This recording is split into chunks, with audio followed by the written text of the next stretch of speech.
Daniel here for Tabletop for One, and my first impressions after 4 plays of SpellBook.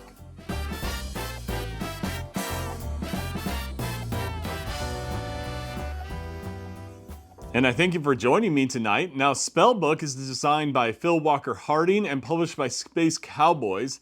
And it's this engine building kind of puzzle game where you're trying to learn these different spells and use these spells to augment your normal actions, to do more powerful actions, and work your way through to learn all 7 spells or fill up your board with stored materia. Now in the solo mode, you play against an AI that serves as a timer and has a little bit of a blocking mechanism. Let's talk about the gameplay of SpellBook. The goal of the game is to learn all 7 spells or fill up or store enough materia on your board to fill up that board. When one of those conditions is met, the game ends. However, the AI, if it fills up its board, the game will end immediately. Now on your turn, you have 3 actions that are fairly straightforward. You have a morning action, a midday action, and an evening action. The morning action starts out small. You can either take 1 materia from the board or you can draw 2 from the bag. The midday action lets you store 1 of your materia onto your board. And that of course will earn you points at the end of the game or work towards ending the game. And then the third action, the night action, you're able to learn a spell. Now when you learn a spell, you have to discard materia that match the color of the spell.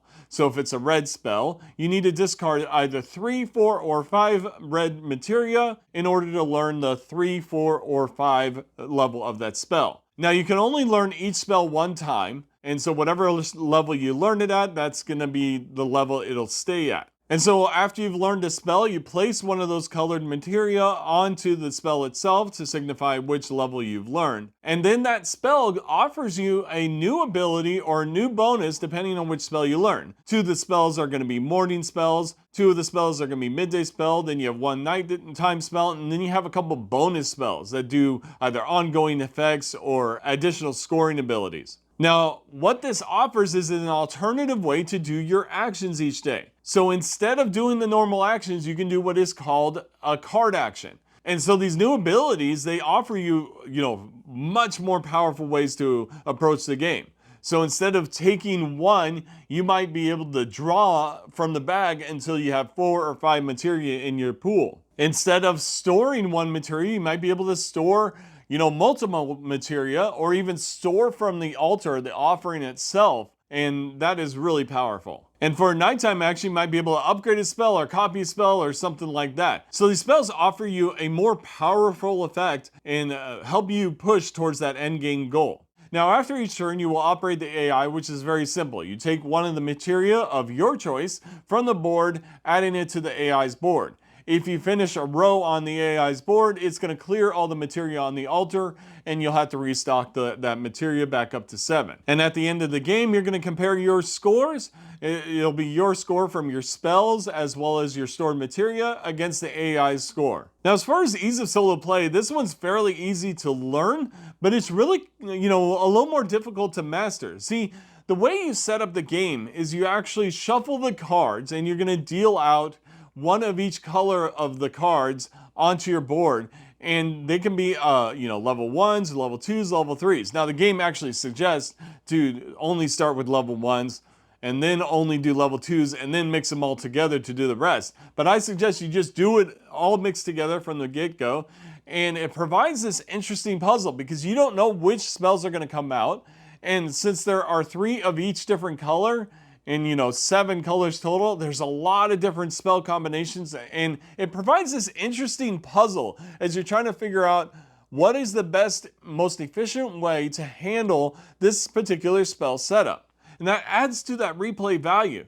because this is one of those games that's got this, this just one more play. I just want to try one more time to see what I can do and reset up the game and play it again, because it only takes 20 to 30 minutes and it's very easy to set up. On top of that, with my suggestion here, what you do is the first time you draw your 7 cards, you play through the game, then you put those cards aside. And then you take the deck of spell cards, draw the next 7, 1 of each color, and play those. And then set those aside and take the last remaining 7 and play those. Then you've played 3 games where you've seen every spell in the game, but each of those combinations of 7 cards is unique. And I love that. It gives you this, great sense of feel, and you can even do it as like, playing against the AI, best out of 3 kind of scenario. Or you can add up all the scores together, all 3 scores of yours and all 3 scores of the AI, and compare the total as well. So there's some great ways to do this. It's not even mentioned in the rulebook this way, but I highly recommend doing it that way. It adds to the replay value. But yeah, this game's got that. Just one more time, for whatever reason, this is not like a spectacular game. This is not a perfect game. This is a good game. I would put this at a 7.5, 8.0 kind of range. I don't even know what to say. It's not like this super spectacular game, but it's something about it that's so satisfying and so fun to play. And it's so easy to play and reset up and play again and again. And on top of that, this game is ripe for expansions. Like, just imagine if you could buy, another set of spells, just one set of 7 spells. They could sell a small expansion pack that probably wouldn't cost much, maybe $10 or something like that. And you get a whole new set of spells. And then you just have this huge amount of replayability because all those spells are going to have to interact with the spells currently in the box. I highly recommend to them that they do that. They probably will. I don't see why they wouldn't at this point, because this game is almost set up to be expandable. Not that it needs it. See, that's the thing. I've played this almost 10 times now, and I haven't felt like I've repeated any scenario. I've approached the game differently each time I play, choosing different spells to start with and choosing different goals. I've had games where I've rushed storing materia on my board to prevent the AI from scoring too many points. And I've won those games, and it was a great feeling. And I played other games like in my tutorial solo playthrough where I have this combo of like, when I draw this kind of token, or when I take this kind of token, I get to draw this many more from the bag, and it provides me with a ton of materia to work with, and I can build out all my spells and memorize all 7 of them. So there's different ways to succeed, and like I said, it changes every game because the spell setup is so variable. Now, there may be one con to this game, and it depends on, if this is something that you don't like. The engine of this game starts out slow. The first few turns, you're likely only going to be taking 1 materia from the board or drawing a couple from the bag, hoping you get the right materia. And so you might not learn the spell until turn 4 or 5, depending on how unlucky you are. And then at that point, your engine starts to hum. So if you're not interested in a slow starting engine, then you may want to skip this. However, an easy house rule, all right? Easiest house rule in the world to fix that. You don't need a prelude expansion like for Terraforming Mars, okay? All you had to do is this. Draw 1 materia from the bag and give yourself that level 3 spell of that color. So whatever materia it is, you put it at the level 3 spell, and you automatically start the game ahead. Now, in order to counter that on the AI's board, I highly advise that you put 3 materia on the AI's board to start. So that's going to start, their engine as well, ticking down the clock faster. So it's just a quick jump start, and it's easy to implement.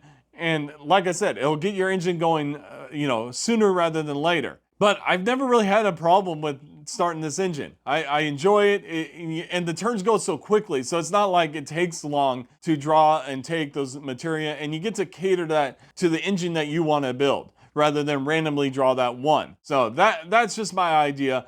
You can take that as you will. But in the end, do I recommend this game? Yes, I do. This is a fun game. The material is nice. The acrylic tokens are nice. I love that. The gameplay has that just one more game feeling to it. So you're playing multiple games when you bring it out because it doesn't take long to set up, doesn't take much to learn. Easy to play, quick to play, fun to play. Yeah, I highly recommend it. And so there you go. That was my first impressions after 4 plays of SpellBook by Phil Walker Harding and Space Cowboys. Let me know in the comments below what you thought of this game. Please also like and subscribe to this channel if you like the content you see here. And I thank you very much for watching me on Tabletop for One. Have a great night.